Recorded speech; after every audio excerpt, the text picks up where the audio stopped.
Lunar Light Entertainment proudly presents The Way of the Scholar Warrior. Greetings and salutations, wanderer, wayfarer, wildcat alike, wherever you are, whoever you are, and whenever you may be receiving this. Welcome to the Frank Monday experience. I hope you're doing well today. We're coming up on Qingming Jie, guys. That is the tomb sweeping day here in China. And so, as a little bit of homage to your ancestors, make sure you get out there and clear away the weeds from their tombstones and set out some fresh fruit and possibly some flowers, candles, that kind of thing. Do some undulations, some obsequies. Obsequies, is that how you say the word? I've not overly familiarized myself with it, but I seem to have it in my vocabulary. Let me see how you look that obsequies. Obsequies. Let's see if my pronunciation is correct. I'm always worried about that when I get a new word. Obsequy. Obsequies. Okay. So make sure you observe all of the obsequies of clear and bright day. Qingming directly translates to clear and bright. So tomb sweeping day. I hope you enjoy it. It's not something that you're supposed to enjoy per se, but I actually do. I enjoy all of the ceremony and ritual that is surrounded with paying obsequies. Obsequies. Funeral or burial rites, usually in the plural. Obsequies. Okay, I am going to take a second to check in and see if Frater Thomas is in the green room, as it were. Is that what it's called? The green room? I'll be available in about 10 to 15 minutes. Okay, great. In the green room, he's backstage. He's waiting to come on, and we're going to talk a little bit about the upcoming 100-day challenge, Way of the Scholar Warrior. So strap in. Is that what all the R-rated FM radio jockeys say, right? And get ready for a wild ride, because we're going to break it down just a little bit. Let me make sure to remind all of you guys that you can check me out on www.buymeacoffee.com/Frank Monday. Just head over there, check out the offerings I have up there. I got some articles, some essays, some different stuff you might be interested in. If nothing else, go over there and chip in a $5 or a $10, hell, even a 20. Everybody loves a Benjamin. Whatever you got that's handy or you can spare, go ahead and stick it in the tip jar. That really puts the lead in my pencil, guys. It makes me excited to see the exchange there, and I enjoy it. With that said, the 100-day challenge is coming up. We're going to start it on the full moon. So we'll be looking at the 25th, I believe. I think the full moon's on the 25th of March. So that's when we're going to launch into it and get things rolling. Don't forget, guys, if you haven't checked it out already, make sure you join the Lunar Light Entertainment Discord. You can find a link to it on the About section of my page. All right, with no further ado, let's see if Frater Thomas is ready to come on and talk about the 100-day challenge, Way of the Scholar Warrior. And all right, the time is now for the 100-day challenge, Way of the Scholar Warrior. Join me, aspirant. All right, everyone, I have finally connected with Frater Thomas. I'm going to bring him on the show. We're going to talk a little bit about the 100-day challenge, this one coming up, Way of the Scholar Warrior, and what that means. So with no further ado, let me bring on Frater Thomas. Greetings, Thomas. Welcome, man. How are you? I'm doing very well. Thank you. Good to see you. Right? Excellent. I'm excited about this new thing as well. Nice. Very good. And I put your Buy Me a Coffee up there. I didn't know if I should do that or not, but there it is. It's Genius. You guys can see it down below. Make sure you head over there and check out the offerings Tomas has there. Most of you who view the channel do know Frater Thomas, so we're going to get right into it. We're talking about the 100-day challenge and Way of the Scholar Warrior. What does that kind of mean to you? I mean, I leave these kind of broad, open categories so that people can interpret it the way they want and what the challenge means to them. It's the main intention of the 100-day challenge is just to challenge yourself to do something new for 100 Yeah. consecutive days, right? Yeah. And that way it's kind of like a fixed package. You actually learn something about a new field or an endeavor. So what do you think about the upcoming challenge? Well, I think it complements the other challenges very, very nicely. We've had hypnoapotheosis, which was, my field is hypnotherapy. So it's the idea of using hypnotic techniques in order to open up and connect with the divine spark, right? We also did what I label in my mind the tarot challenge, which was like following the minor and the major arcana in order to bring in some symbolism into your life and reflect on what that means to you. The Scholar Warrior, of course, is the training your body and honing your mind, whatever that might be. So together we have talked a little bit about this, and we've created a framework that could work really well for almost anybody. There's a reading list, there's a little bibliography as well, which you may feel free to access as well. And it's about building your mindset, it's about physical exercise, and it's about, well, scholarly activities as well.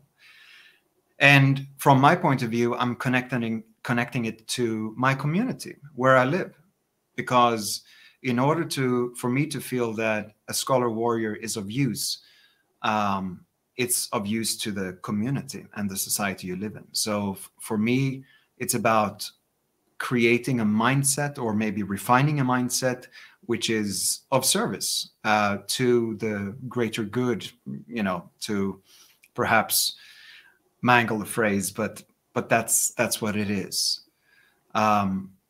If you're a warrior completely on your own, lone warrior, fine.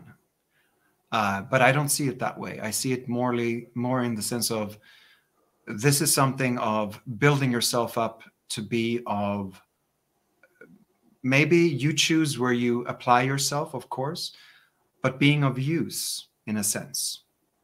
And when you feel like you have more of a purpose because you're connecting your road to that of other people that you care about, it will elevate you.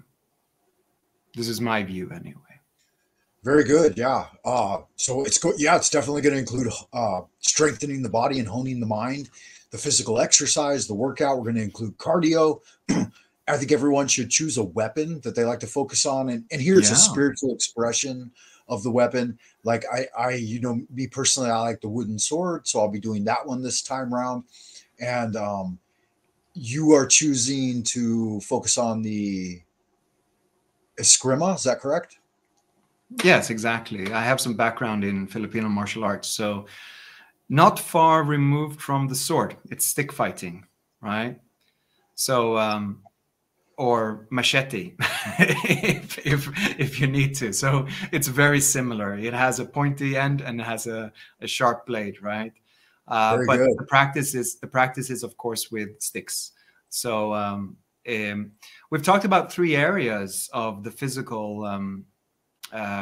We've talked about having a rolling 5, maybe. That was my input here, of having 3 days of strength training, 1 day of cardio, and 1 day focused solely on weapons.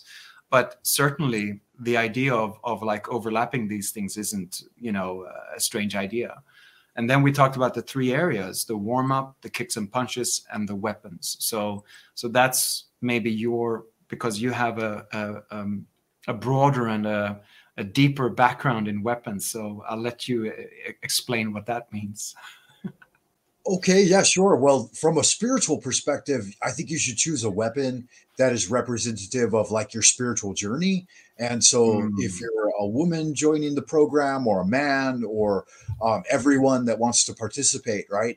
Choose something that's unique to you. And don't think of it as an aggressive type thing. Like, hey, I'm trying to, I'm trying to be a battle hardened warrior or something. It's more about, kind of kata, or a kind of dance.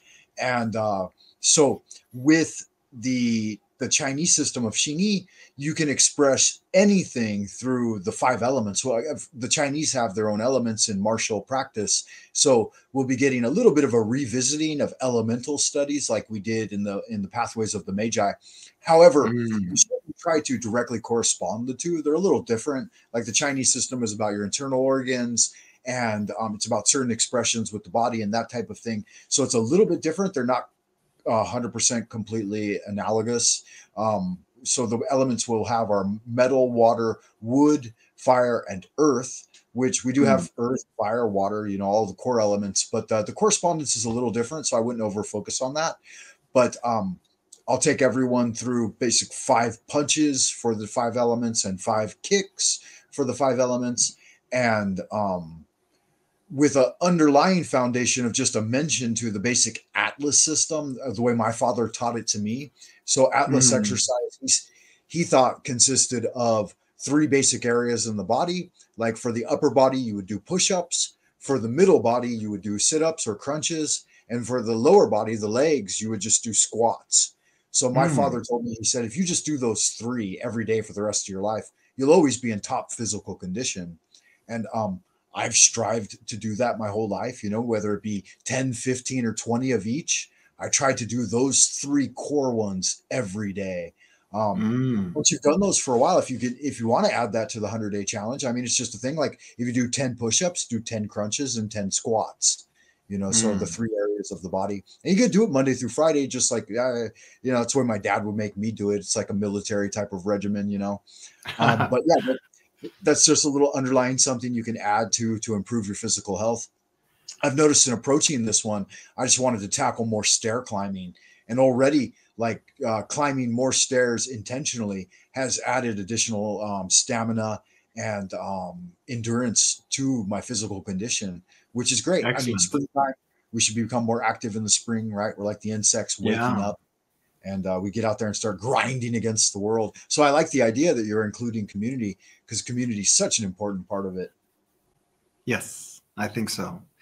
That's part of the mindset, because, I mean, we can talk about the Scholar Warrior as a physical exercise regime. Sure, build your strength, deepen your knowledge. That's the scholarly activity.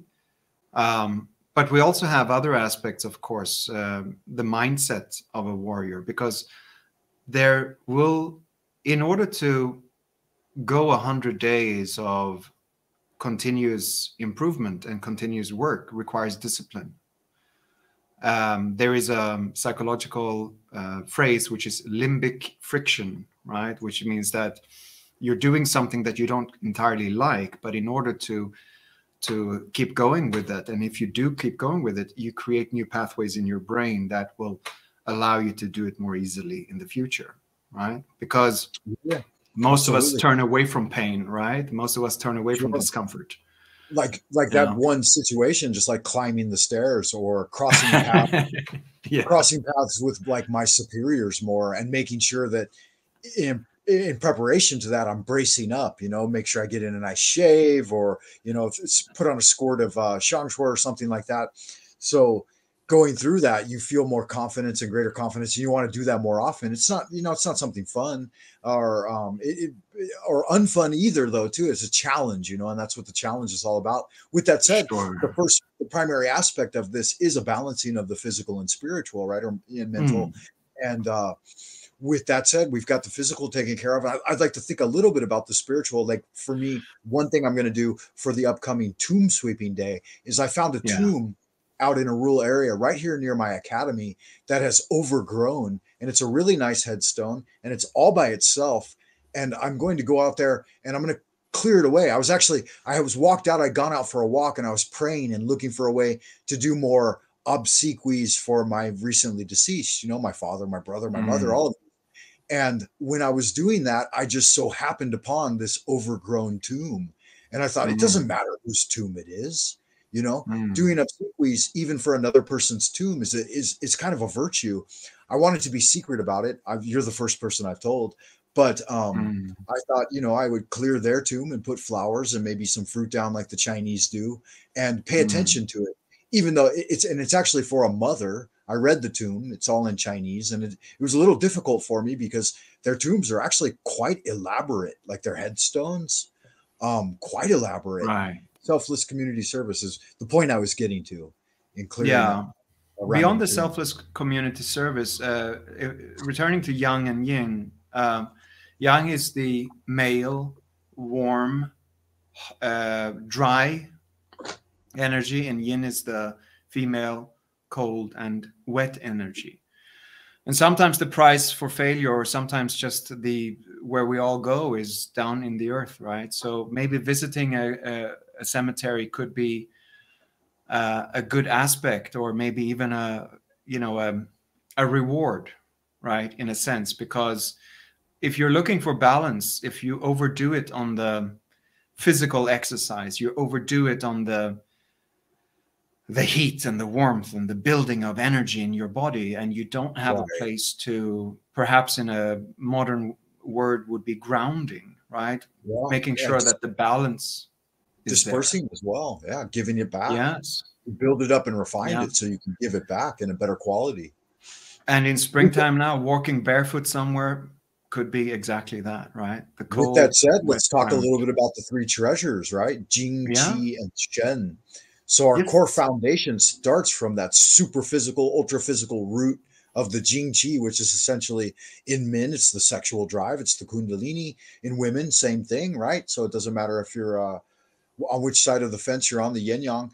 And then the Qi is that community energy you're talking about. I always refer to it as the Christ consciousness, the compassionate energy.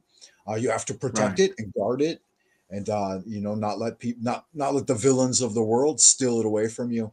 And then the Shen aspect, aspect is that highly refined spiritual energy that in a sense, is like it's the elixir of immortality. It means immortal life, whether it be in the form of a book you pinned, or a painting that lasts for generations, or like people's tombs, if kept up and attended to, will they'll reign throughout the land for hundreds, if not thousands of years.